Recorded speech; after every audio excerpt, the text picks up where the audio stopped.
ভাই। ঠিক আছে, তারপরে বলো এ মাসের বেতন কে কে দিছো, হাত উঁচু করো।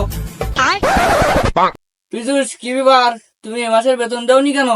স্যার আমি তো 2 মাসের বেতন একবারে দেবানে। ঠিক আছে নব, তাহলে তুমি বলো 2 আর 2 কত হয়? 4 হয়। হ্যাঁ, গুড স্টুডেন্ট, গুড স্টুডেন্ট। পীযূ, তাহলে তুমি বলো 1.5 লাখ আর 86 কত হয়? हे भगवान क्या जुल्म है।